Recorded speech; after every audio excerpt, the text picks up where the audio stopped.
Bonjour Catherine. Bonjour Aurélia. Je suis ravie de t'accueillir sur mon podcast, ma chaîne YouTube.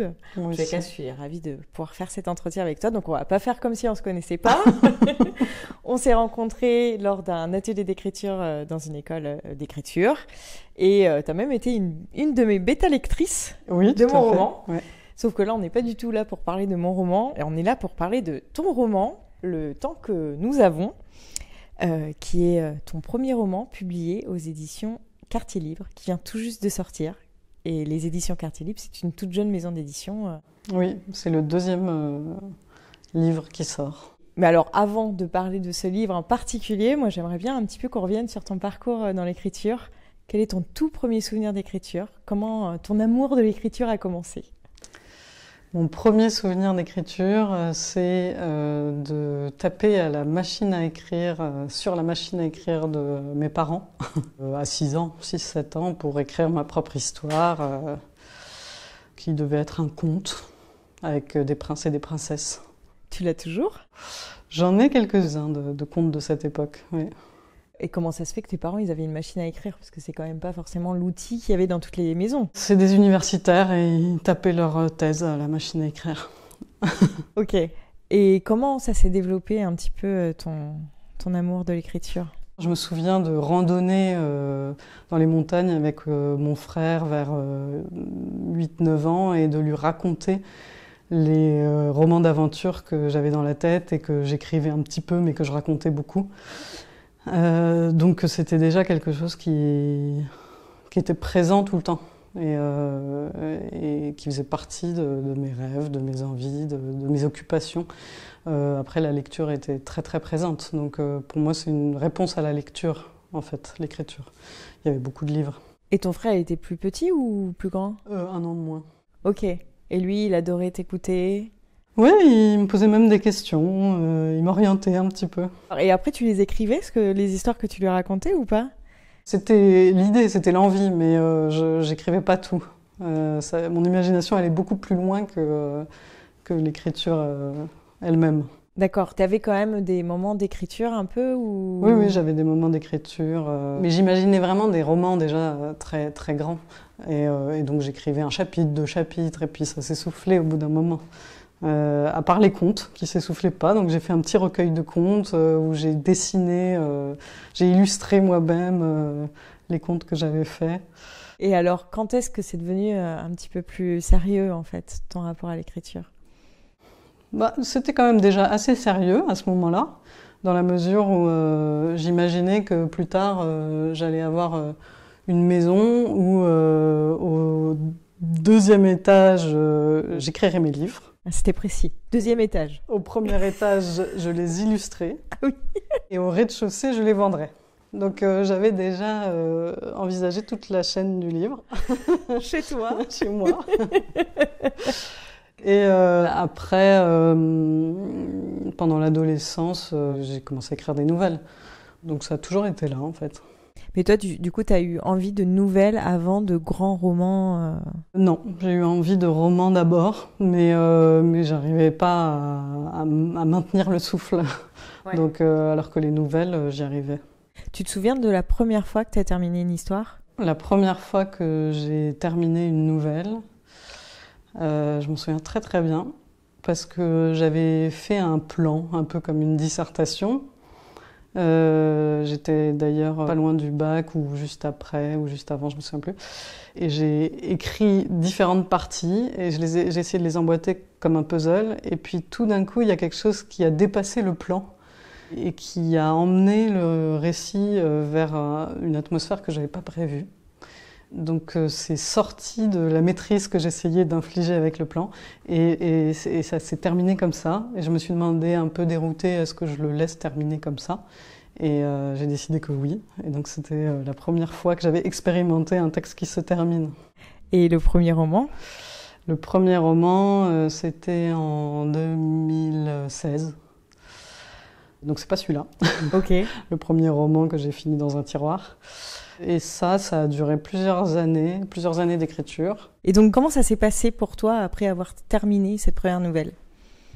Je suis en train de me souvenir que ce que je t'ai raconté comme première nouvelle, c'était la deuxième. Ah. Et qu'il y en avait eu une avant, qui était pour un concours de nouvelles, où on devait continuer un Incipit. Et tu te souviens de l'Incipit? Ah ouais, l'Incipit m'avait complètement déplu. Ah. C'était une jeune femme européenne qui se retrouvait à Hiroshima face à une rescapée de la bombe. Et en fait, ce qui me déplaisait profondément, c'était que la fin de l'Incipit commençait par elle devait prendre la parole, elle devait dire quelque chose, et je me demande même s'il n'y avait pas le début de sa phrase. Donc c'était vraiment très très contraint. Ah oui. Et moi, j'aime pas trop la contrainte à ce point-là. Et pourquoi tu as participé au concours? Ah bah ça, j'avais envie quand même d'avoir un prix, de rencontrer des gens. Je me sentais un peu seule quand même avec l'écriture, comme tout le monde. Donc j'avais envie que ça se sache, d'échanger. Donc j'essayais de faire des concours. Oui, donc déjà, il y avait déjà une volonté de devenir... Ah bah ça, en fait, j'ai voulu devenir comédienne à 6 ans, et puis à 7, je voulais être écrivain. Ouais, ça a toujours été là. Ok. Et est-ce que c'était lié au fait, parce que tu m'avais dit que ton grand-père avait eu le prix Goncourt, tu peux un petit peu m'en parler? C'était lié dans la mesure où ça a toujours été un métier possible, puisqu'il était là dans la famille. Donc j'ai même mis du temps à comprendre qu'on en vivait rarement, puisque lui en vivait bien. Mais après, je dirais que mon rapport à la littérature, il a surtout été façonné par mon père et par son amour des livres et de la littérature, et que c'était une littérature un peu différente. C'est-à-dire? Il aimait beaucoup le nouveau roman, donc c'était Queneau, mais aussi les sources de ce nouveau roman, on peut aller beaucoup plus loin, Rabelais, et donc des jeux avec la langue, et puis le début de ces romans qui racontent Nathalie Sarraute et tout ça, qui racontent aussi l'intime. Donc c'est une littérature, je pense, qui est assez différente de la littérature de Robert Merle, qui valorise beaucoup le roman d'aventure, le récit classique. Et c'est plus ton père qui t'a transmis l'amour de la littérature que ta mère? Alors, oui. Ma mère aimait beaucoup, beaucoup lire aussi. Elle lisait énormément. Mais elle lisait en allemand. Et moi, je lisais en français. Et mon père lisait en français aussi. Ah oui, ok. Et du coup, ça a joué. Ouais, voilà, ça a joué. Parce que tu es bilingue? Je parle mieux français, mais oui, je suis quand même bilingue. Quand tu as écrit, est-ce que tu as écrit aussi en allemand? Non. Ou c'était le français qui s'est imposé? Non, j'ai jamais écrit en allemand. Ok. Et je lis très peu en allemand aussi. Tu as toujours vécu en France? J'ai vécu 4 ans en Allemagne, à Berlin, entre 10 et 14 ans. Et ça t'a pas donné envie d'écrire en allemand, de te demander quel serait ton style peut-être dans une autre langue? Si, ça m'a déjà traversé l'esprit, mais c'est quand même un savoir-faire d'écrire. Et en allemand, il faudrait que je recommence à zéro. Je ne sais pas du tout écrire en allemand. Alors que j'écris depuis très longtemps en français, donc c'est plus confortable en français quand même. Alors une fois que tu as terminé ces premières nouvelles dont tu m'as parlé, qu'est-ce qui s'est passé ensuite? Ça me trottait dans la tête qu'il fallait quand même que j'arrive à écrire un roman, et donc c'était mon objectif. Mais entre-temps, j'ai eu une petite phase écriture de scénario. Je tournais un peu en rond dans mes études parce que je me disais qu'est-ce que je peux faire qui valoriserait l'écriture, qui me formerait à l'écriture.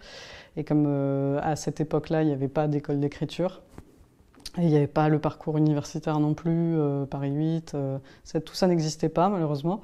Et du coup, je me suis dit pourquoi pas écrire pour le cinéma, puisque ça, c'est des formations qui existent. Je me suis dit exactement la même chose. Donc, je suis allée voir du côté du cinéma, et très vite, je me suis rendu compte que écrire pour le cinéma, c'est plutôt réaliser que... Enfin, j'ai trouvé que dans la posture, en tout cas, qui ressemblait de création d'une histoire, c'était finalement plus le réalisateur qui avait ce poste que le scénariste. Donc j'ai commencé à faire un peu de réalisation, mais très vite ça a bloqué, parce qu'en fait j'étais plus dans l'écriture de romans, c'était plus ce qui me plaisait, donc j'y suis retournée. Mais tu le faisais en autodidacte ou tu as suivi des études de cinéma? Oui, j'ai fait une école de cinéma, et ensuite j'ai intégré un parcours universitaire en géographie et en anthropologie qui proposait de faire des mémoires sous forme documentaire, donc avec la caméra. Donc j'ai une petite formation de documentaire. D'accord. Et c'était quoi comme école de cinéma que tu as fait avant? C'était le CLCF. Ah, ça me dit rien du tout. Ok. C'est dans le nord de Paris, c'est une petite école privée. J'ai fait qu'1 an là-bas, mais ça m'a permis d'acquérir des outils quand même et des méthodes pour filmer. Et après, à la fac, c'était un autre univers parce que c'était plus l'univers de la fiction, c'était le documentaire. Mais ça m'a permis de réaliser quelques films documentaires. Et puis c'est après ça que je suis vraiment revenue au roman. Et donc j'en ai écrit 1, 2. Ah oui, t'en as écrit plusieurs en fait. J'en ai écrit plusieurs. Et alors, comment t'es venu, comment on se dit, là, cette fois, je vais aller jusqu'au bout? Qu'est-ce qui a fait que t'as été jusqu'au bout de ce premier roman? Quelle histoire t'as choisi? Comment t'as choisi cette histoire? Je crois que j'ai pas très envie de parler du premier roman. Ok. Le deuxième roman, ça a été vraiment... je lisais un roman d'aventure jeunesse en me disant c'est pas mal, mais franchement, je pourrais faire mieux. Et puis, comme je me l'étais dit plein de fois, je me suis dit, bon, bah, il faudrait peut-être que je le fasse. Parce que sinon, c'est des paroles en l'air, c'est joli. Mais... Et donc, je me suis forcée à aller jusqu'au bout d'un roman d'aventure, pas jeunesse. Et ça m'a appris plein de choses. Ça m'a libérée de cette pression d'aller jusqu'au bout. Ok. Ça m'a permis de voir comment on retravaille une fois qu'on est allé jusqu'au bout. Ça m'a montré les faiblesses sur un ensemble aussi. La facilité de faire des débuts, d'inventer des histoires, mais moins de les tenir sur la durée. Enfin, ça a été hyper riche d'enseignements. Ça t'a pris combien de temps? Celui que j'ai mené jusqu'au bout? Oui. 1 an, je crois. Ah, c'était rapide quand même. C'était rapide comparé à celui-là. Et c'était un premier jet ou tu l'as aussi retravaillé, etc. J'ai un peu retravaillé. D'accord. Mais il n'est pas sortable. Enfin, il est pas abouti quand même. Et tu t'en rendais compte déjà à l'époque? Le laissant un petit peu reposer, je me suis rendu compte qu'il y aurait eu encore beaucoup de boulot pour en faire quelque chose de plus abouti. Et ça t'a permis de te lancer dans d'autres romans derrière celui-là? Ça t'a donné... En fait, je le faisais en parallèle de celui-là. Ah, celui-là, tu l'avais déjà commencé? Ouais. J'ai mis 5 ans à l'écrire, mais en fait, je l'ai écrit il y a 6-7 ans. D'accord. Que j'ai commencé. En fait, il me donnait beaucoup de grains à moudre et de fils à tordre. Celui-là? Voilà. Oui. Et donc, ça m'a aussi libérée d'en écrire un autre en même temps qui était plus facile et où je pouvais faire ce que je veux, où il y avait moins d'enjeux, où j'étais juste dans l'expérimentation, dans le aller jusqu'au bout. Et du coup, ça m'a permis de ne pas me désespérer du temps que je prenais à écrire celui-là. Ah oui. Et d'attendre un petit peu... aussi qu'il repose, parce qu'il a eu besoin de beaucoup de temps de pause, en fait. D'accord. Et comment est né ce roman? Au départ, j'avais envie d'écrire sur des femmes sur plusieurs générations, qui est quelque chose que j'entends souvent en ce moment. Il y a beaucoup de gens qui ont envie de faire ça, tant mieux. Et en fait, progressivement, en écrivant petit à petit, ça s'est resserré sur une mère et sa fille. Et les générations ont été écartées. Comment l'idée, elle est née, en fait?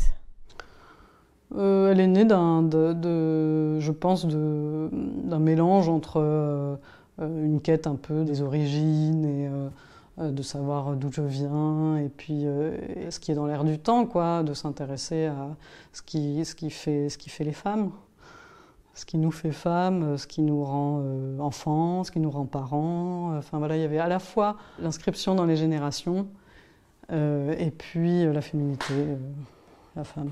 Je pense qu'il y avait les deux.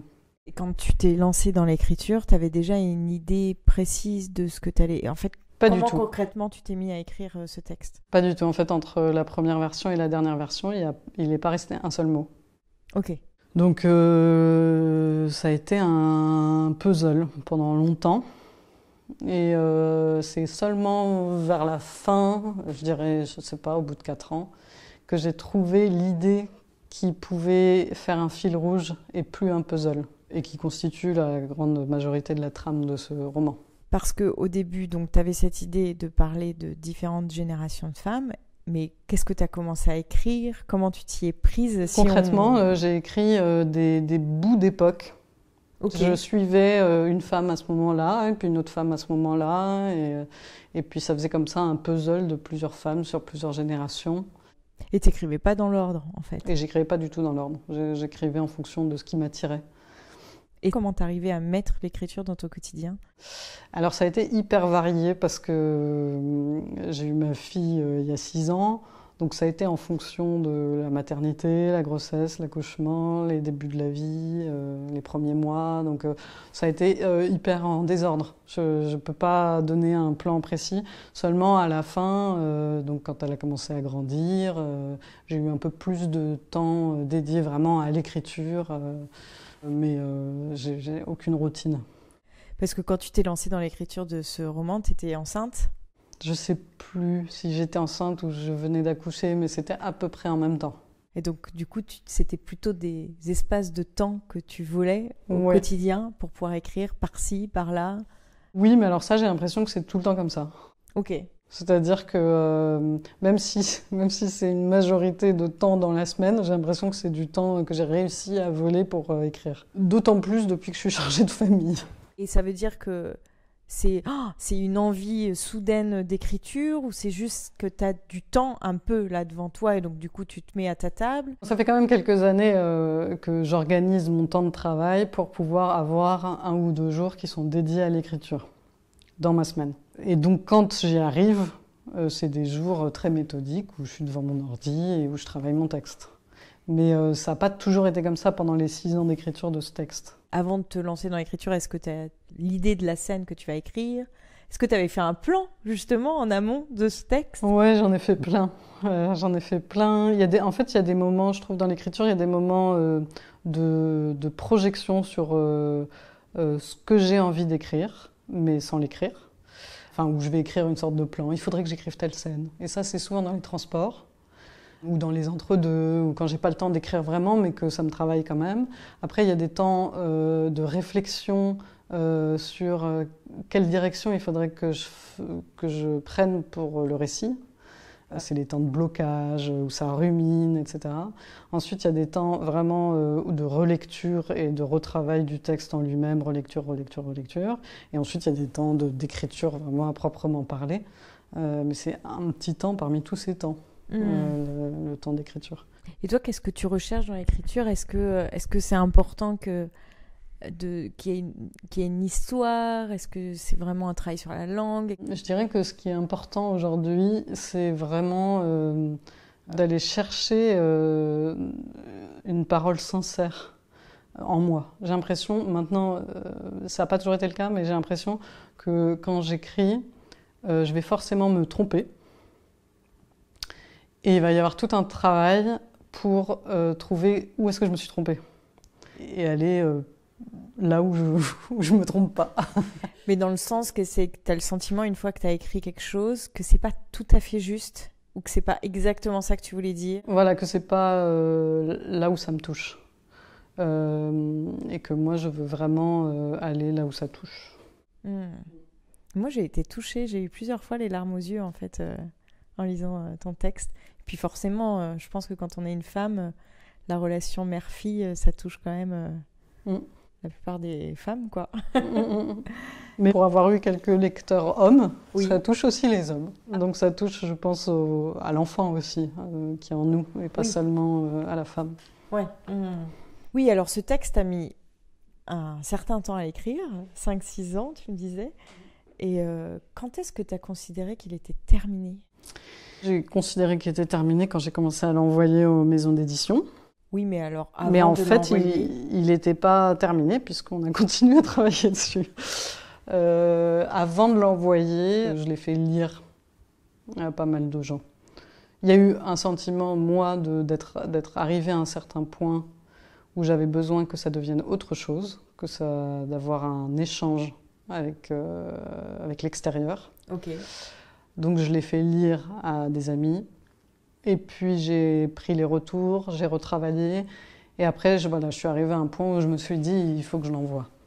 Et ça a duré 1 an quand même avant que j'ai la réponse. Alors Mathilde m'a répondu assez rapidement, mais ça faisait 1 an que je l'envoyais déjà.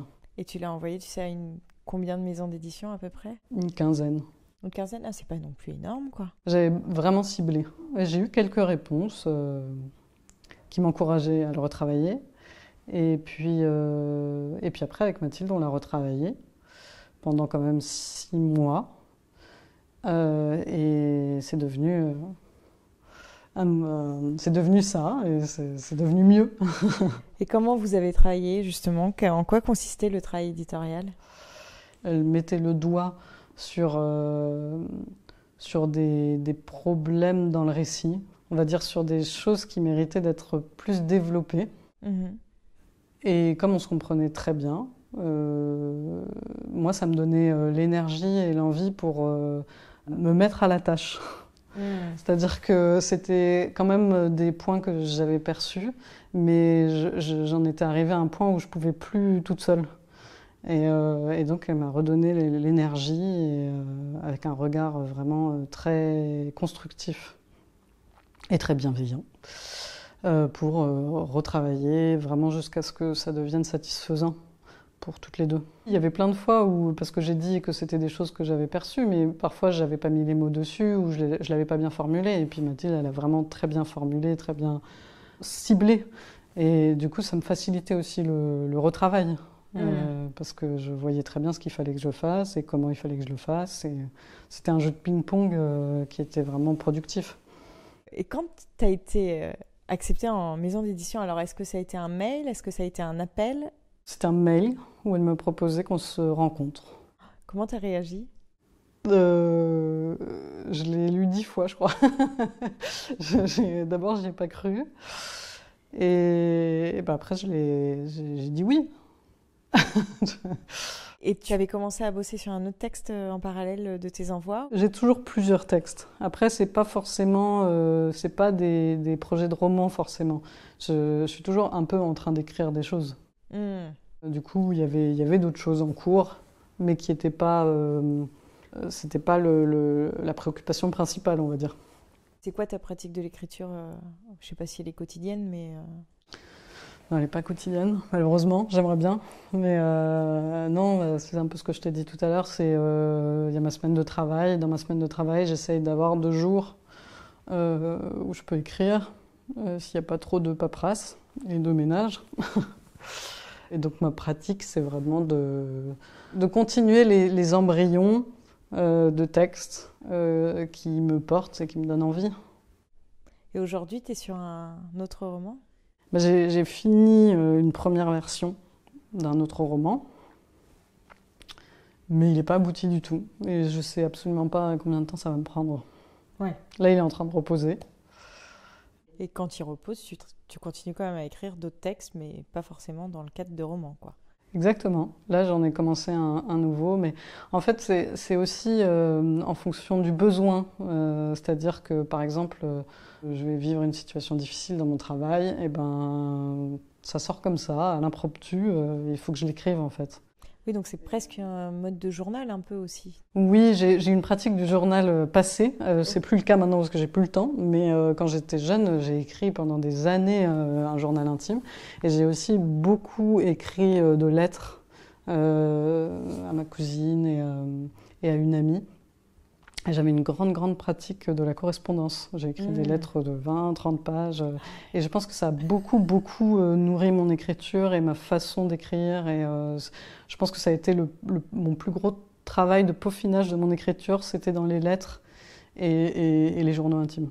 Et on te lisait là les 30 pages quand t'envoyais? Oui, 30 pages. Ouais. J'avais même mes amies, elles me répondaient en me disant, enfin mon amie, elle me répondait en me disant j'ai l'impression de lire un roman, je veux savoir la suite.